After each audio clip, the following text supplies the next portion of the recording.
So thanks everyone for having me here. Actually, I'm going to stand more on this side because just in case I get lost, my notes are here. There's no notes on this one though, guys. It's fine. I think from my point of view, what I really want to talk about is a little bit of this dynamic between speed and quality. And then when things start running really fast, there's also this little sort of question mark around oversight as well and how we make sure things keep working the way they are. The reality is I am going to focus on the bottom two. And the only real mention I'm going to make of oversight is going to be now. We don't worry too much about oversight. I think at some point when you have a team you trust and when you have a process that you trust, the oversight takes care of itself. But what you need to do is make sure that you're constantly reviewing the process. And as long as that's happening, oversight is not our main concern. What we're really looking to do at RB is we're looking to take care of better speed and better quality. And that's not necessarily an easy thing to do. Sometimes those are seen more as a fight or a balance. But the reality is, for us, as we've adopted, I think Parv said people are dipping their toes. We haven't dipped our toe, perhaps we've reached up to the knee.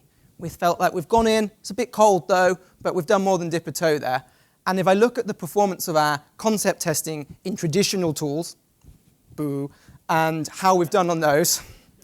Over the last few years when we've started adopting some of these faster, more agile tools, I have quick surveys on my bookmarks bar. It's very useful. You can see that we've improved our concept testing results drastically.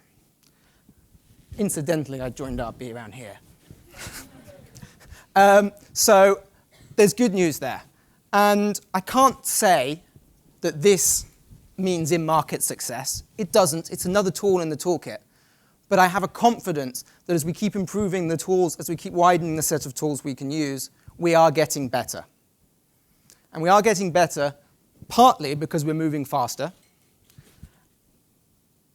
And so we've really hit the speed element and tried to make things come quicker and quicker and quicker. And we've been quite happy in doing that. But I don't think we actually got it right at RB. Because I think what I've tried to show with my very good illustration here is that we've got a lot of speed and we've sort of lost a little bit on the quality side of things. And I think that's the reality. You saw, I'm not saying quality wasn't gained. We've improved our validation scores. Fantastic. But there's still loads of scope for us to do better.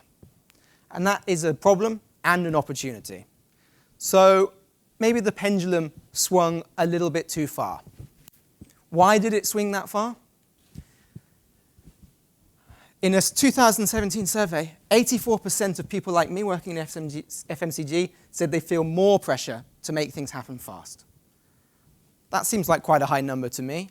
My own personal experience is that's absolutely true. And since 2017, it got worse. Every year, there's more and more pressure to be quick.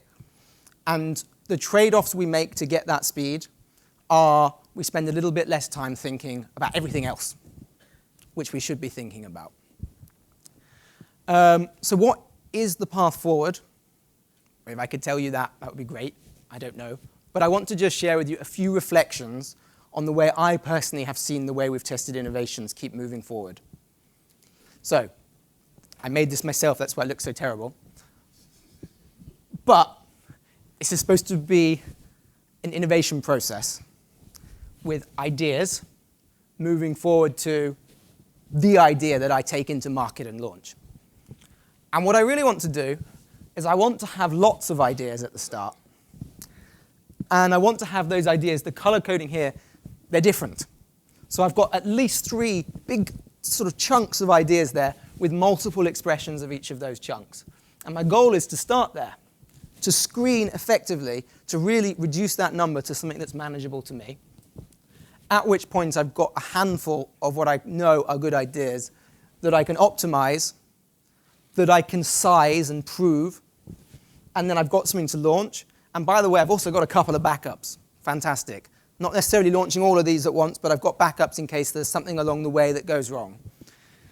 And why this is a sort of illustrative or ideal scenario is because it's not working like that at all. Number one, I never have this. I never have a whole bunch of differentiated ideas to start with. And if you put crap in at the start, you're going to end up with crap at the end, even if you do quite a good job on this optimizing piece. So there are not necessarily the process in place, the framework, for me to really hit these good ideas at the end because I'm not starting there. And when it comes to some of the agencies here and some of the other FMCG companies here, I'm sure you all have thoughts about how I get more good ideas at the start. But I've just said I don't have any time. I feel more and more pressure to be fast. So how do I do something quick? How do I do something effective that gets me lots of ideas? Now it comes to what I'm doing with Toluna, which is I'm trying to do this screen and improve and this optimize step to help me get the best possible ideas out of my set. And I'm trying to do that by using these agile tools in such a way as to make me do it cheaper and faster and still have all the quality I had before. And by the way, we saw quality has improved, so there is a positive there. But actually, I just described to you, I don't actually have any differentiated ideas at all. I've got one idea, and I create a bunch of nuances of it. What's the point of screening anything when they're all the same? They all just get similar scores anyway. So I don't, but I use this as a replacement for validation and improving and developing. And I sort of get some learnings, and I can knock off one that was the least good expression. And I do that process again and again. And I am getting to the stronger ideas from that cluster. And I am getting there with a toolkit that's better or quicker or faster. But I'm doing more steps. So in the end, I'm not saving time or cost because I've got the license to do more things in the same amount of time I had before and with the same budget as before. So, some real scores from a test I did where these are, can I count, 6 different concepts that I wanted to screen and optimize and stuff like that. This one on the right-hand side here is my benchmark for my brand, which is Vanish, the existing in-market concept. And I got some scores like this, and I thought, well, okay, this is the winner. Because I've got 0.1 PI higher than I had before. And I did that little optimization and a little bit of tweaking and said, let's just retest those just to be confident.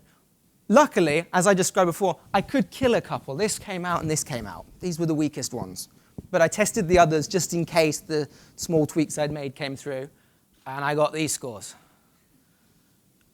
And suddenly, my winner is no longer my winner. This is now my winner. Even so, am I confident that the 0.2 difference versus my benchmark is better, especially since my benchmark went down? This is my fault. I didn't put in enough differentiated ideas. But there are other challenges out there that I need help with as well. How do I have enough faith in what consumers are telling me that when the scores I tend to get on the ideas I have are small, that I know they're the right learning, that I know they're the truth, that I know what I'm going to do with them? I don't have an answer to that. Part of it clearly is going in up front with the right set of tools. But part of it, to me, is these small differences that exist from test to test are acceptable. I don't think consumers can answer surveys in such a way as to be totally reliable. A survey is an artificial point. And it goes back to one of the points that was raised. The closer you can get me to someone spending real money, the more I'm going to trust what's going on there. And the more you can give me a huge base size or whatever it may be as well to trust the data, the more I'm going to trust the difference between 7.3 and 7.2, because it's going to jump around less. But if I test this with 1,000 people on each of these, I haven't saved time or money again. I've got the same problems I used to have.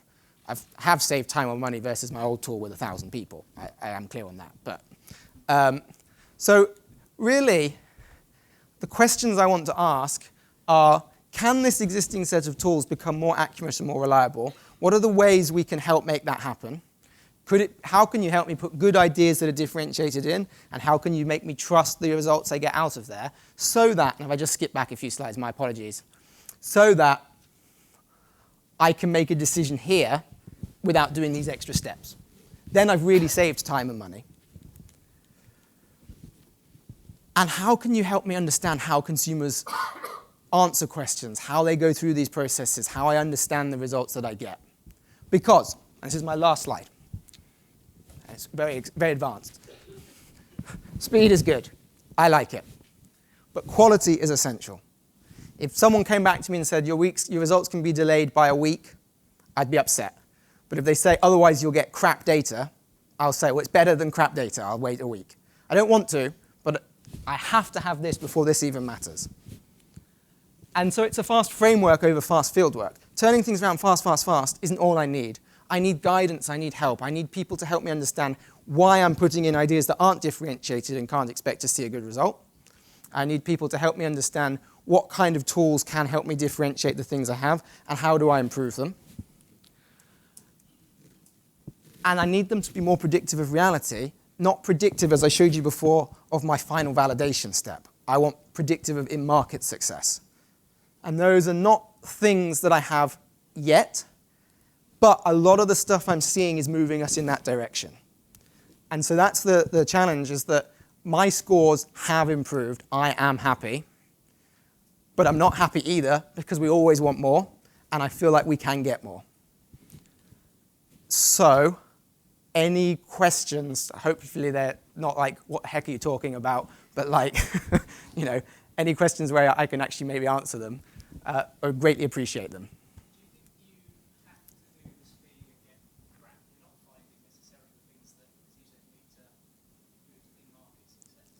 We're better than we were, but we're not where we could be.